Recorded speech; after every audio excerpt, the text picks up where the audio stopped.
Thank you for catching that. Okay, right. So we're talking about animals as parasites. And as for what defines a true animal, it's not enough to be made of many cells, because many protists are. Animals have cell differentiation, although that's not a perfect criterion because some complex protists do to some extent as well. Seaweeds come to mind. But animal cells are held together with a meshwork of proteins called the extracellular matrix, made of the protein collagen, plus various others like elastin and fibronectin. Cells are locked to each other with cell adhesion molecules, such as cadherin proteins.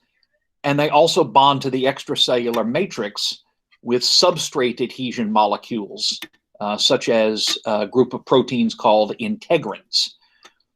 This, by the way, this is not on the slide, but it sets up the way that animals can develop from fertilized eggs. Unlike plants, where the cells are pretty much stuck in place because they've got cell walls, animal cells can move.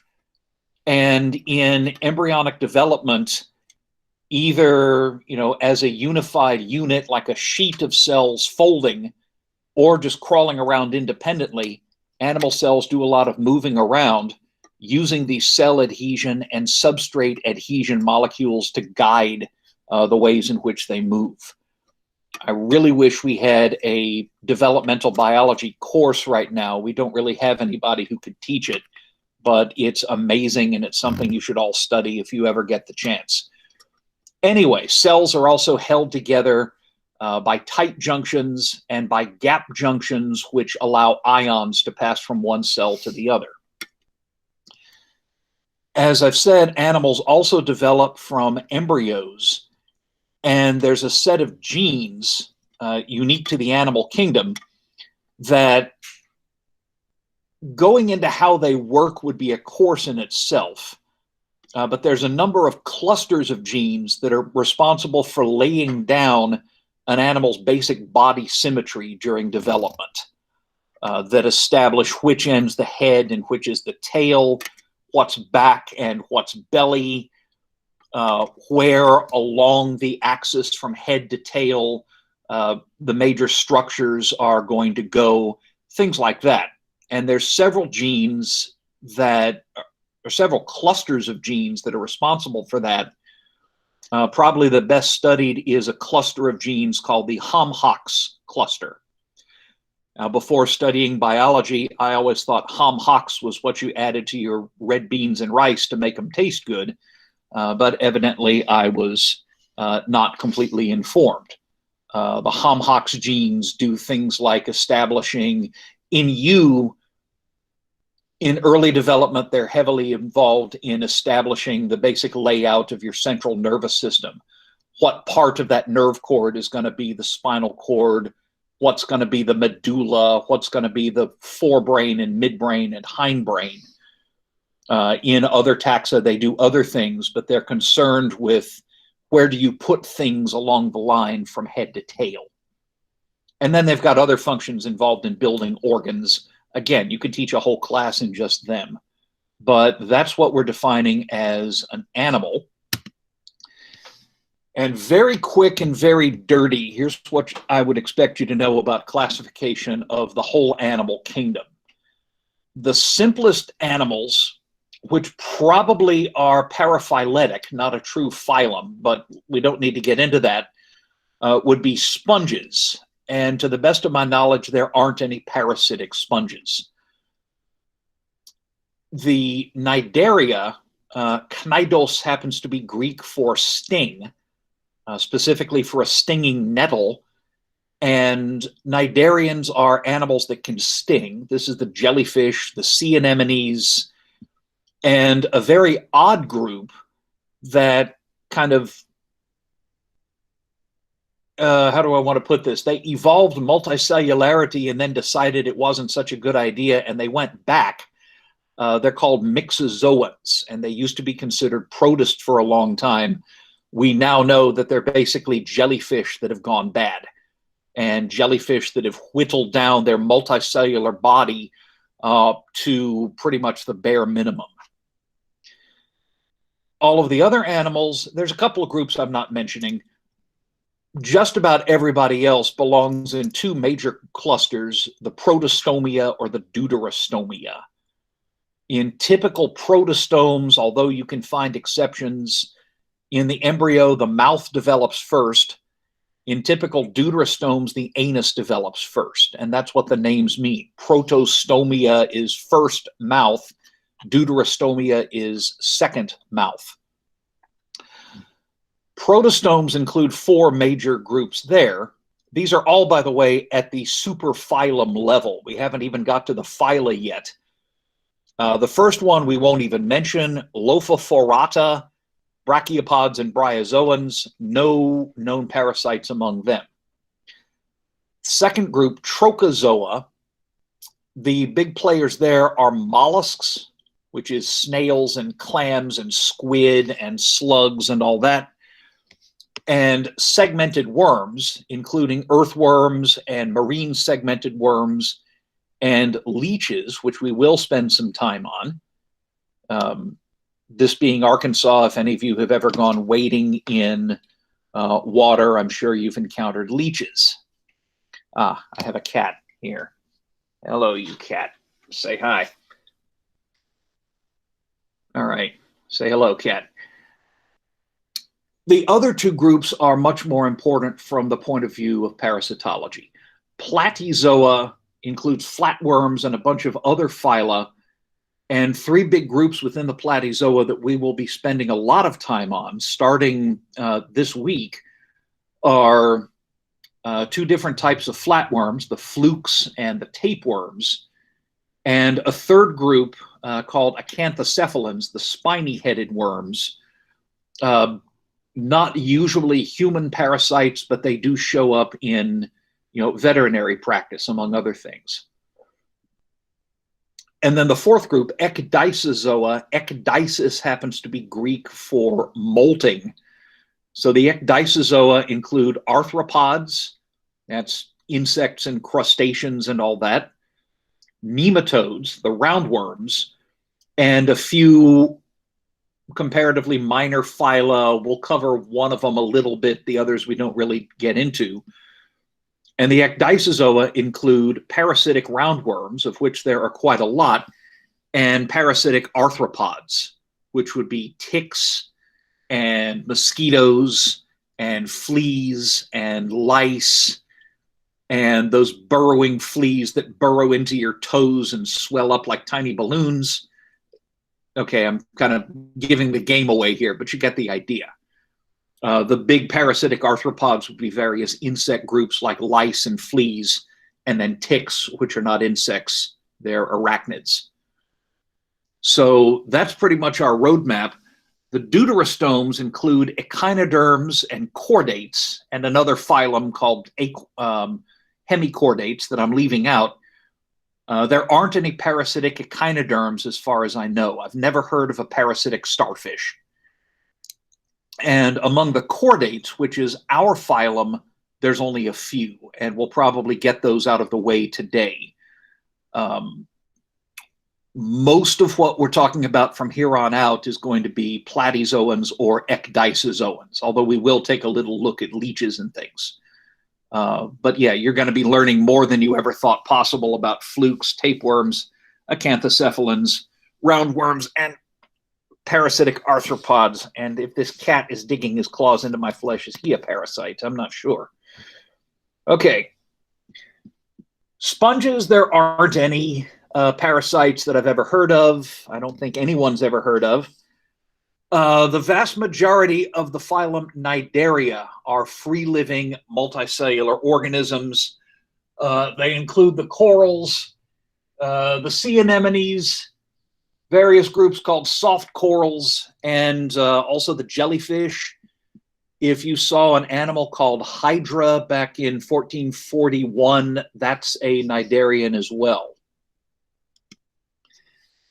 There's two basic body forms that a cnidarian can have, and in fact, many species have a life cycle that alternates between these. A polyp, typically attached to a hard substrate with the mouth up at the top, and a medusa, typically swimming with the mouth kind of hanging down from the bottom.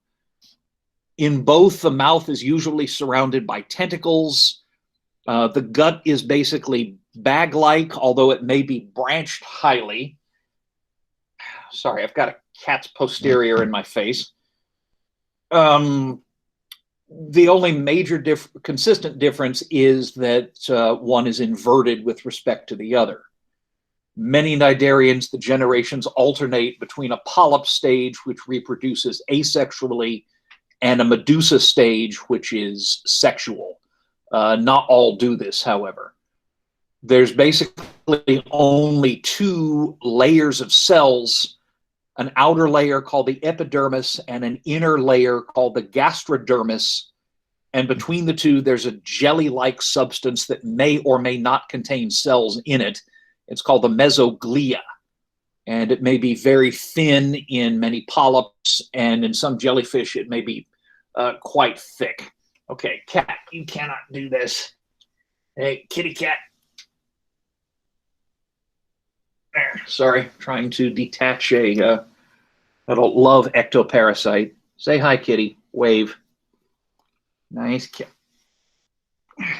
There. Sorry. Not something I usually deal with in my classroom is having cat butt in my face. Okay. Cnidarians get their name from these very complex intracellular structures called cnidae. That's Greek again for a stinging nettle, a plant that can give you a sting if you touch it. And the most common types of cnidae are nematocysts. And when unfired, these contain a coiled up filament. And when it's triggered, the nematocyst has a little trapdoor called an operculum that swings open, and the barbed filament that's coiled up inside shoots out very rapidly, injecting poison. So there's an unfired nematocyst from a sea anemone on the left. On the right, that's a couple of jellyfish nematocysts. You can see that one has this coil inside it. That's the coiled filament. And below, there's one that has fired, and you can see the filament sticking out. And this is what the firing process looks like. There is some YouTube video showing what this looks like. I'll post a link if I think of it. The operculum swings open. That's what's shown up at the top. Get off my keyboard. Hi, cat. The operculum swings open. The shaft of the filament rapidly turns itself inside out, you know, like turning a sock inside out, except it happens in less than a microsecond. And the filament turns itself inside out, penetrates into the prey's body, and injects poison. Most cnidarians are harmless to people. They can't penetrate the skin. Or if they can, they'll give you nothing worse than a rash. But you may know that there are a few that have killed people before. Australian box jellyfish are probably the best known. Another one that has claimed fatalities is a floating cnidarian called the Portuguese man-o'-war, which sometimes washes up on beaches and seriously hurts any joggers that step on it. Okay, cat, you can't be here. Good. Good kitty. Right. Look, I've fed you. Leave me alone. I have given you your food. You need nothing from me. Okay, most cnidarians are free living, but there's a couple that have turned to a life of crime. One that's not very well studied because it lives in the deep ocean is a cnidarian called Hydrichthyes. It alternates between a medusa and a polyp stage. The medusae just swim around and reproduce sexually. The eggs develop into colonies of polyps. And in this particular species, polyps grow under the skin and into the tissues of certain deep sea fish, like the lanternfish that you see up there. So kind of strange. We don't know much about these guys because deep sea fish are kind of hard to study. But there are a few parasitic cnidarians. This is a free-living freshwater jellyfish called Polypodium hydroforme. Looks harmless, but it goes through a very long stage as a parasite inside the eggs of sturgeons and paddlefish. Paddlefish you might know because we get them in the larger rivers of this state. Sturgeons are pretty tasty, and their eggs, sold as caviar, are considered a great delicacy. And as if having your eggs canned and sold by a bunch of Russians wasn't bad enough, this jellyfish, Polypodium, lays eggs that hatch into larvae that penetrate into individual egg cells of sturgeons and paddlefish. It's one of the few, if not the only, parasite that is an animal that is intracellular, that penetrates into an individual cell.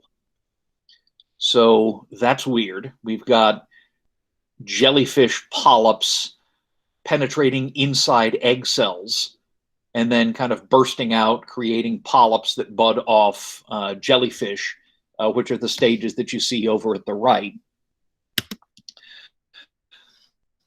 But probably the most important cnidarians that are parasites were thought to be protists for a long time because they have shucked that multicellular nature about as much as it's possible for them to do. The number of cells varies between stage of the life cycle, but some of them get down to a 2-cell stage. And we thought they were protists, but we now know that they are extremely stripped down cnidaria. Their DNA makes it clear that shares features with cnidarians and not with anybody else. They've got a 2-host life cycle alternating between a fish and an invertebrate. These can't infect you, as far as I know. And they tend to be a biggest problem in the fish farming industry because there are some that can cause very severe disease of things like salmon. There are some that can affect freshwater fish as well. Fish are infected when an infective stage of the protist pierces host cells and injects itself into the fish using polar filaments, which are basically modified nematocysts. Instead of stinging a prey item, the parasite will use those stings to latch onto a fish skin and inject infective cells into the fish. Now, the infective cells will spread through the fish's body. They can invade many different tissues. Depends on what species you've got. One species causes what's called whirling disease of salmons, salmon and trout and things like that, which attacks both the nervous and the skeletal system. There's another one that causes severe kidney disease in salmonids. There's various others as well. We'll see some of these as we go. So fish produce infective myxospores. And that myxospore is basically a 2-cell. You there? Sorry, I thought I heard somebody talking into the mic.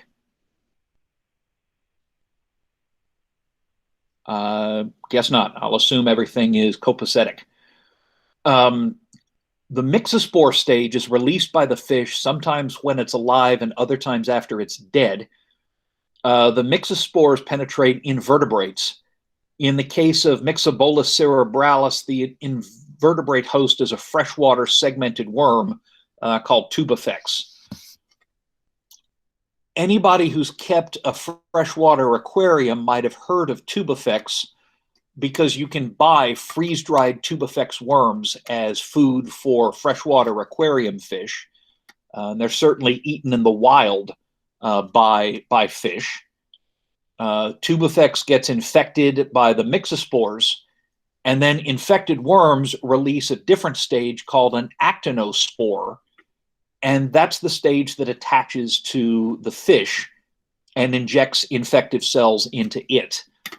For reasons that I trust are obvious, actinospore means spore with rays. Actino, I believe that's Greek for a ray, like a ray of light or something. And you can see how this actinospore has these 3 rays that are sticking out. But up at the top right, you can see the real business end. That's a packet of sporoplasm, which consists of 64 germ cells, 64 stem cells that will go on to infect, and then 3 modified nematocysts, 3 polar capsules. When these fire, the actinospore latches onto the host and creates an opening to inject the sporoplasm. So if a fish gets stuck with this, the sporoplasm is injected into its body, and you can get results like this. That is what rainbow trout does to Myxozoa cerebralis. You can see that the rear end of the trout's body is rather badly misshapen. The sporoplasm cells divide. They create amoeba-like cells that can penetrate the trout's cartilage, so you get skeletal deformities. They also go after the central nervous system, and that creates altered swimming patterns. As if having your tail all twisted wouldn't alter your swimming patterns enough. That's why infection is known as whirling disease. There are other species that can go after the skin. This is an unfortunate carp that's infected with a different species of Myxozoa, creating these big cysts in the skin. And inside those tissues, in the skin, in the nervous system, in the cartilage, wherever it might be, those amoeboid parasite cells divide, and they develop into myxospores. That's a 6-celled stage where 2 of the cells form polar capsules. So those are myxospores inside fish cartilage. That's the stage that will leave the host fish either while it's alive or after it's dead, depending, and go and parasitize a segmented worm or some other invertebrate like that. And it's the circle of life, and it moves us all. You can see the polar capsules here. The myxospores have stained dark blue. The polar capsules are the pear-shaped things that have stained so strongly that they look almost black. So especially the one kind of at the lower middle has 2 very easily visible polar capsules, and so does the one that's farthest to the right. The one in the center, only one is in focus, but it's got 2. These all would have 2 polar capsules. And these can kill the fish. They can also be important from our point of view because even if they don't kill the fish, they can render the fish unsightly and unsaleable. So it's a problem for fishing and for aquaculture. Hennegaia salmonicola infects Pacific salmon. And in this case, the host is able to wall off the parasites and form these whitish cysts in the muscle. They don't seem to harm the host very much, but obviously you would not want to sell this. You're not going to say, hey, lady, we're having a special on salmon steaks. Never mind the white spots. They are a mysterious parasite that scientists haven't studied completely. You're not going to make any sales that way. You can't sell any fish that look like this. So it's economic losses for the fisherman or the aquaculturist, even if the fish itself does not die. And then there's another view of myxospores. This is the one that caused those skin cysts on the carp. This one's clearer, and you can not only see the pair of polar capsules in each one. If you look carefully, you can see that each polar capsule contains a coiled filament. These are basically the same as the nematocysts of jellyfish and sea anemones. And these, again, are released either when the fish dies or in some cases when the fish is still alive. Okay, one more. Cudoa thersites is another salmon parasite. When the fish dies, Cudoa causes the fish muscle to liquefy. So the fish turns to soup pretty quickly, and that's how it releases its myxospores. Unfortunately, of course, this renders the fish unsellable because, like, nobody's going to buy a fish that's half turned to goo because it's infected with protist parasites. Or, okay, not protist parasites. These are parasites. The same. Doesn't make for good sushi. Yuck. Right. And then here, finally, that's a myxospore, and you can see that the polar capsule on the right has released that polar filament.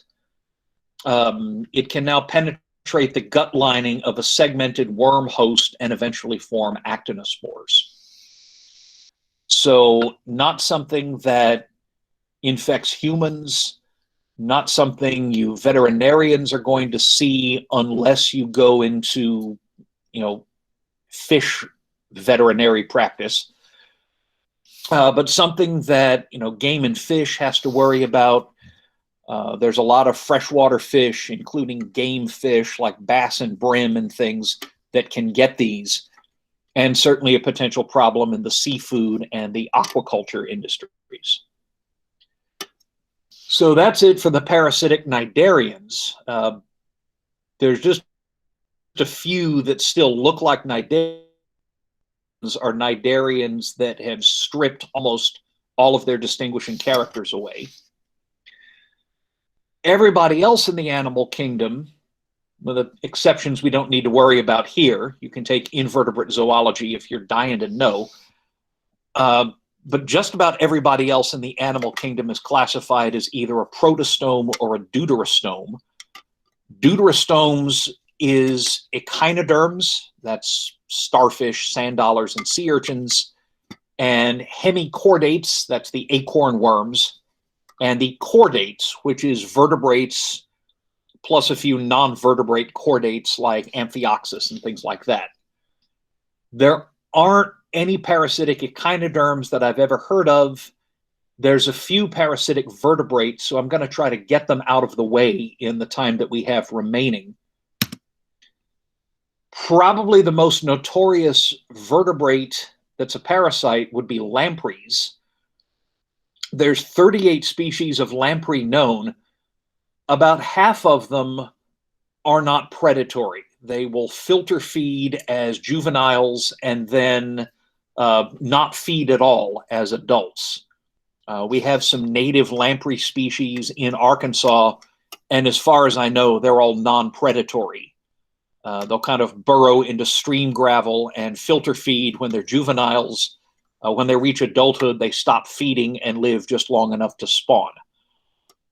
The other half feed on blood or tissues of other fish.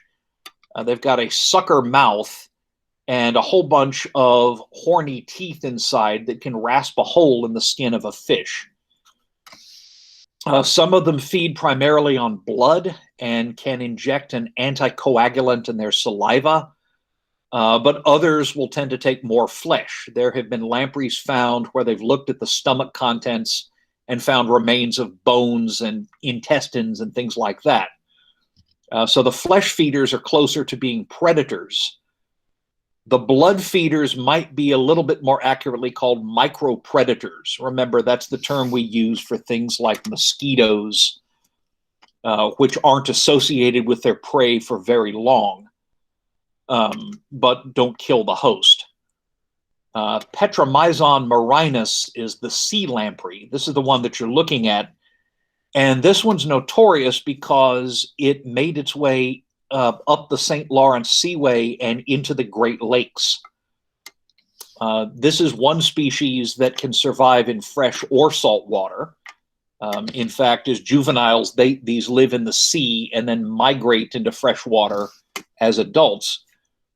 And in the ocean, they're pretty much micro predators because they prey on fish, but they don't really kill them. In the Great Lakes, they started coming in, I believe, the 60s, and they had no natural enemies. Nobody ate them. There weren't any parasites that could kill them. And they're essentially predators in the Great Lakes because when they attack fish, the fish usually die. They take a lot of blood. The fish may die of blood loss. It may die of secondary infection. I think I read that one single lamprey can account for up to 50 pounds of prey fish during its lifespan. So here are two that have latched onto a lake trout. And that lake trout may well die of blood loss. There's two. You can see a scar between the two lampreys. So this fish may have survived an earlier attack. But yeah, these are probably overall in the Great Lakes closer to being predators than to being parasites. So depends exactly, it's a matter of definition as to whether you want to call true parasites or not. But they kill their hosts. There's a few other parasitic fish out there, and this is one. Not the big fish. That's a South American chiraciniform fish. That would be something related to piranhas. But if you look at the gill cover, there's another very small fish that's kind of hanging down from underneath the gill cover. That is Vandellia serosa, a fish gill parasite. This is from the Amazon basin. The common name for Vandellia serosa is the candiru. You might have heard of this because there is a legend that the candiru will kill humans because if you are swimming in the Amazon River or merely urinating into the Amazon River, it will swim up your urethra and end up blocking your urethra and, causing rather severe damage unless you can, get surgical intervention, which is not always easy to get on the Amazon River. This seems to be an urban legend because there don't seem to be any solidly documented cases. There was actually a claim made of one of these fish that was somehow able to jump out of the river and swim up someone's urine stream up into his urinary tract. But there's no solid documentation that actually happened. So as far as I know, you can swim in the Amazon if you want. And there are other things that would kill you, but candiru will probably leave you alone. But they are a real fish. What they primarily are is blood parasites on fish gills. There's one other pretty horrifying vertebrate that is a facultative parasite, and it's pretty ugly. Semencheles parasitica is a deep-sea species. It's the snub-nosed eel. It begins life as a deep-sea scavenger, and apparently many of them will stay scavengers for all their lives. But if they get the chance, they can latch onto a larger fish and burrow into the body and take up residence in the bloodstream. And there was a case in 1992, somebody caught a mako shark that was found to have two snub-nosed eels living inside its heart. Each one about a foot long. They must have grown there. The shark didn't have any wounds that were nearly big enough to accommodate foot-long eels. So presumably they burrowed into the shark when they were a lot smaller and grew inside the shark, lived inside the shark's heart, and fed on its blood. So that's pretty horrifying, but it seems to be just a facultative thing. Not all snub-nosed eels will necessarily make their living this way. Still, yuck. Okay. We could also include under vertebrates that are parasites, there would be vampire bats. you have no doubt heard of vampire bats and vampire birds. Geospiza difficilis is one of the Galapagos finches, one of the 14 species that inhabit the Galapagos Islands and nearby Cocos Island. You have probably heard of these if you've taken much evolution coursework. They were important in the development of Darwin's ideas. You have 14 species of finch that are clearly very similar to each other, but at the same time adapted for very different lifestyles. And Geospiza difficilis, the vampire finch, will come up behind nesting seabirds, peck them on the butt, and drink their blood. I think they can supplement that with feeding on insects and seeds and things like that. But they are, in fact, blood feeders. They are vertebrates that are micropredators. So every time I see pictures like this of a small fish that sneaks up behind a bigger fish that's just trying to do its job, pecks it in the butt, and drinks its blood, I'm reminded of the dean of the College of Natural Sciences and Mathematics about 15 years ago. We all worked for a guy whose mode of operation was very much like Geospiza difficilis. And the day we found out he was taking another job was one of the few times I've ever danced in public. Right. Long time ago, water under the bridge. So we've covered cnidarians as parasites, and we've gotten the deuterostomes out of the way. Starting on Wednesday, we'll start covering all of those protostome taxa, and we'll start with the flukes. You might think that that's a random choice, but I promise you it's no fluke. And then lab for the next 2 weeks, we'll focus on looking for flukes in Arkansas freshwater. Yeah. And I'm going to stop recording